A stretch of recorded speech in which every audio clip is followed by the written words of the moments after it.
नमस्कार, good morning. स्वागत है आपका आपके अपने चैनल सीमांचल न्यूज़ 24 में। मैं आपके साथ हूँ भूमिका शर्मा। इसमें हम आपके लिए लाए हैं एक बहुत ही अच्छी खबर। यूपी बंदरगाह के 701 पदों पर भर्ती, यूपी पैट के स्कोर से होगा चयन। उत्तर प्रदेश प्रारंभिक अर्हता परीक्षा यानी यूपी पैट की परीक्षा क्वालिफाई कर चुके उम्मीदवारों के लिए बेहतरीन खबर है। उत्तर प्रदेश सरकार के वन विभाग की ओर से उत्तर प्रदेश में वन एवं वन्य जीव विभाग में वन दरोगा के 701 पदों पर भर्ती निकली है। इसके लिए ऑनलाइन आवेदन प्रक्रिया सोमवार 17 अक्टूबर 2022 से शुरू कर दी गई है।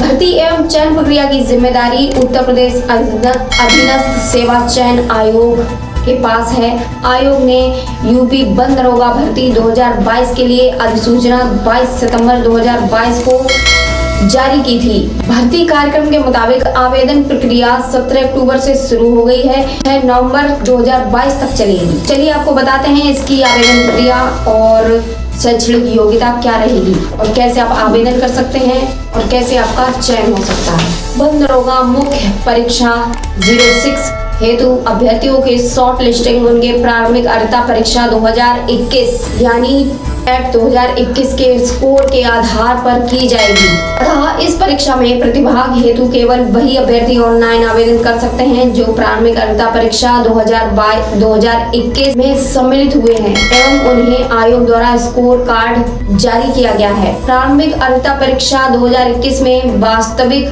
अथवा नॉर्मलाइज्ड स्कोर में 0 या उससे कम या नकारात्मक अंक प्राप्त करने वाले अभ्यर्थियों को मुख्य परीक्षा हेतु शॉर्ट लिस्ट नहीं किया जाएगा। यह कि जब तक आयोग स्तर से जांच के अधीन व औपश्रेणियों के अभ्यर्थियों के प्रकरणों में अंतिम निर्णय नहीं लिया जाता है, तब तक इन श्रेणियों के अभ्यर्थियों को भी आयोग द्वारा आयोजित की जाने वाली विभिन्न मुख्य परीक्षाओं में आवेदन की औपबंधिक रूप से अनुमति इस प्रतिबंध के साथ प्रदान की जाती है कि ऐसे अभ्यर्थियों की मुख्य परीक्षा हेतु शॉर्ट लिस्टिंग व चयन संबंधी अग्रेतर कार्रवाई आयोग द्वारा की जा रही जांच के परिणाम निर्णय के अधीन होगी।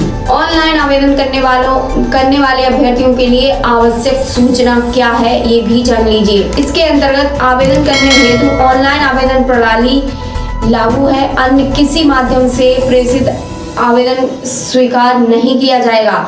अभ्यर्थी आयोग की वेबसाइट upssc.gov.in के माध्यम से ऑनलाइन आवेदन करें। जानिए आवेदन की प्रक्रिया क्या होगी। अभ्यर्थी आयोग की वेबसाइट upssc.gov.in के होम पेज पर लाइव एडवर्टाइजमेंट सेगमेंट के अंतर्गत संबंधित विज्ञापन पर क्लिक कर उक्त विज्ञापन को डाउनलोड या व्यू कर सकते हैं। अभ्यर्थी द्वारा आवेदन पत्र भरने के लिए समस्त प्रक्रियाएं एक बार में ही पूर्ण की जा सकती हैं। आवेदन की प्रक्रिया में अभ्यर्थियों को ऑनलाइन आवेदन भरने से संबंधित दिशा निर्देश दिए जा रहे हैं, अतः अभ्यर्थी आवेदन करने से पूर्व आवेदन की प्रक्रिया को सावधानीपूर्वक पढ़कर भली भांति समझ लें। आवेदन प्रक्रिया संबंधी निर्देश क्या है ये भी जान लीजिए। प्रारंभिक अर्हता परीक्षा के रजिस्ट्रेशन नंबर के साथ अभ्यर्थी का प्रमाणीकरण हेतु 2 विकल्प उपलब्ध कराए गए हैं। व्यक्तिगत विवरण के साथ अभ्यर्थी प्रारंभिक अर्हता परीक्षा 2021 का रजिस्ट्रेशन नंबर, जन्म तिथि, लिंग, उत्तर प्रदेश का निवासी होने संबंधी विवरण व श्रेणी संबंधी विवरण भरकर आवेदन हेतु लॉगिन कर सकते हैं। ओटीपी के माध्यम से अभ्यर्थी प्रारंभिक अर्हता परीक्षा 2021 के registration number, registered mobile number, email पर प्रेषित किए गए ओटीपी के माध्यम से लॉगिन कर सकते हैं। आवेदन कैसे करना है। लॉगिन करने के उपरांत इस भाग में अभ्यर्थी को प्रारंभिक अर्हता परीक्षा 2021 में दर्ज की गई अपनी व्यक्तिगत सूचनाएं जैसे नाम, पिता या पति का नाम, माता का नाम, उत्तर प्रदेश का निवासी होने संबंधी विवरण, श्रेणी ईडब्ल्यूएस क्षैतिज आरक्षण से संबंधित विवरण, जन्म तिथि, लिंग, वैवाहिक स्थिति, संपर्क हेतु मोबाइल नंबर, ईमेल आदि विवरण स्वतः प्रदर्शित होंगे।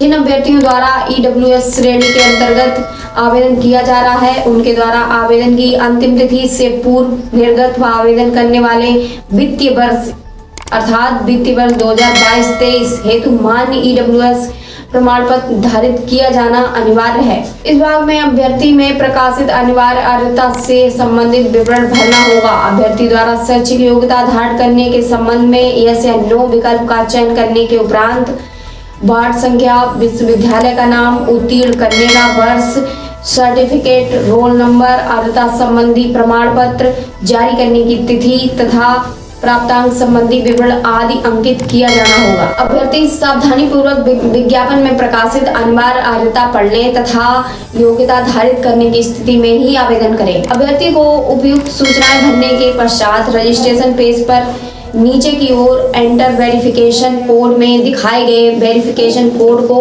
प्रविष्ट करने के पश्चात सबमिट बटन पर क्लिक करना होगा। फॉर्म सबमिट होते ही अभ्यर्थी का आवेदन पत्र प्रदर्शित होगा, जिसमें 11 अंकों का रजिस्ट्रेशन नंबर सहित अन्य विवरण होगा।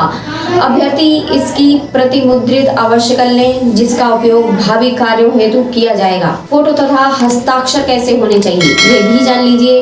इस विभाग में अभ्यर्थी द्वारा प्रारंभिक अर्हता परीक्षा 2021 में अपलोड की गई फोटो तथा हस्ताक्षर स्वतः प्रदर्शित होगा। अभ्यर्थी द्वारा इसमें कोई संशोधन अथवा परिवर्तन नहीं किया जा सकेगा। अभ्यर्थी फोटो तथा हस्ताक्षर व्यू करने के उपरांत कंटिन्यू बटन को क्लिक करते ही अपने पृष्ठ पर चले जाएंगे। यानी अन्य विवरण। इस विभाग में अभ्यर्थी को अधिमानी अर्हता यदि कोई हो तो उसके संबंध में यस या नो विकल्प को चुनना होगा। इस भाग में अभ्यर्थी द्वारा प्रारंभिक अर्हता परीक्षा में दर्ज किया गया स्थायी व पत्राचार का पता भी स्वतः प्रदर्शित होगा। इसके उपरांत अभ्यर्थी एक घोषणा से सहमत होना होगा। यानी ये घोषणा क्या होगी? वेब पेज के निचले हिस्से में अभ्यर्थी द्वारा की जाने वाली घोषणा का प्रारूप प्रदर्शित होगा। अभ्यर्थी से यह अपेक्षा की गई कि घोषणा पत्र की अंतः वस्तु का ध्यान पूर्वक अध्ययन कर लें तथा यदि घोषणा पत्र से सहमत हो तो सभी बिंदुओं को टिक करते हुए नीचे दिए गए वेरिफिकेशन कोड को दर्ज कर सेव या प्रोसीड करें। अभ्यर्थी द्वारा प्रारंभिक अर्हता परीक्षा में दर्ज विवरण तथा इस आवेदन के समय अनिवार्य एवं अधिमानी अर्हता संबंधी अंकित की गई समस्त प्रविष्टियों विवरणों को प्रीव्यू पृष्ठ पर देखा जा सकेगा। सहमति की दशा में अभ्यर्थी द्वारा proceed to payment of fee and final submission पर क्लिक कर आगे की प्रक्रिया पूर्ण की जानी होगी। फीस का भुगतान एवं समायोजन तथा एप्लीकेशन फॉर्म सबमिशन कैसे होगा? अभ्यर्थी निर्धारित शुल्क का भुगतान credit card, debit card, internet banking या SBI ई चालान के माध्यम से वेबसाइट पर दिए गए निर्देशों का पालन करते हुए तत्काल कर सकते हैं। अन्य किसी माध्यम से निर्धारित शुल्क का भुगतान नहीं किया जा सकता।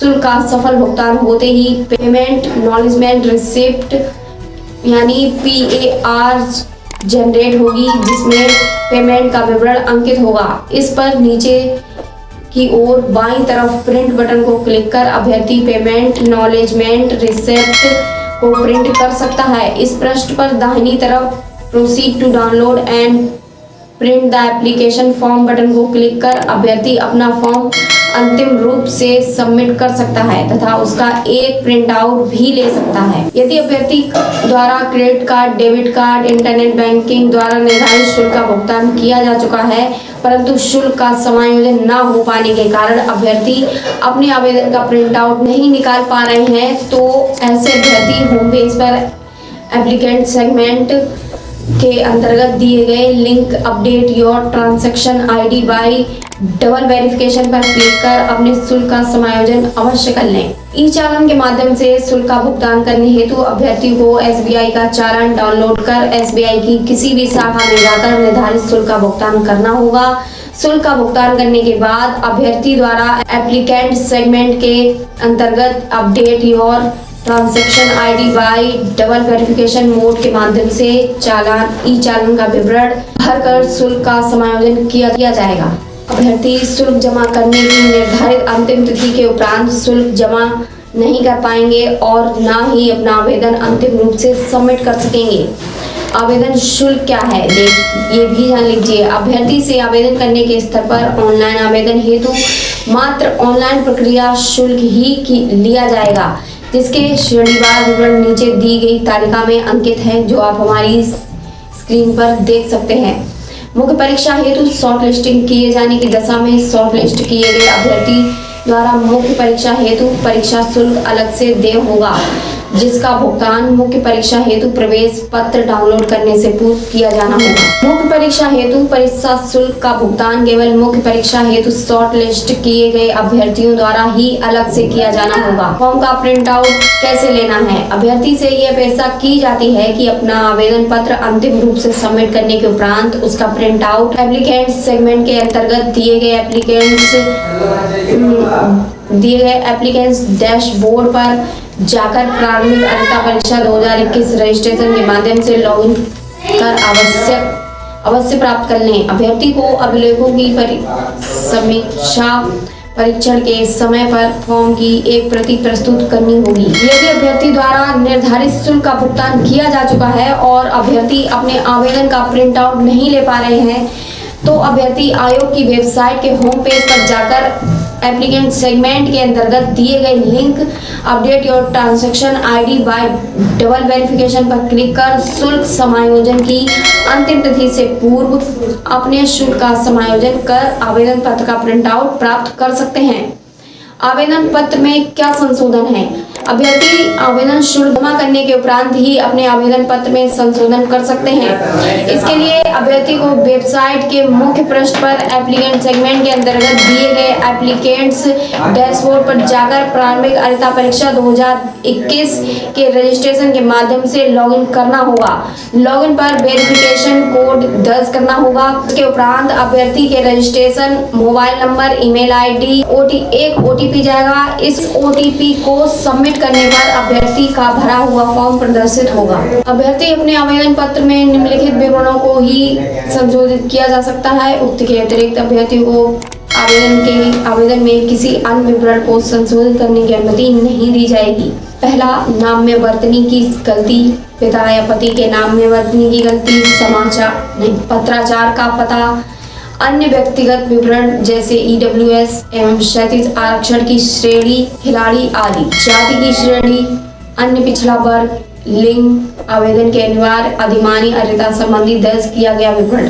जानिए शैक्षिक योग्यता। दरोगा में रिक्त पदों के चयन के लिए अभ्यर्थी को अर्हता आवेदन की अंतिम तिथि तक निर्धारित करना होगा।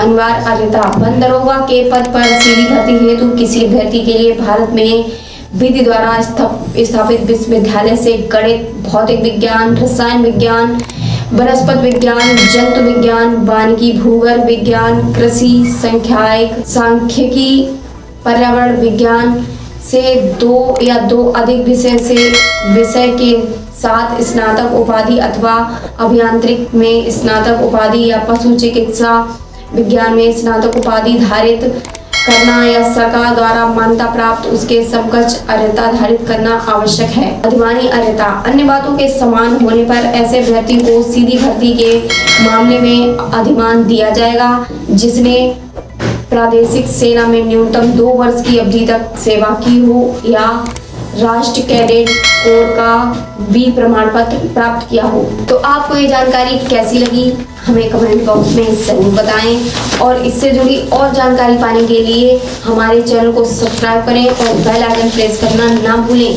मिलेंगे कल फिर ऐसी नई खबर के साथ, तब तक के लिए नमस्कार।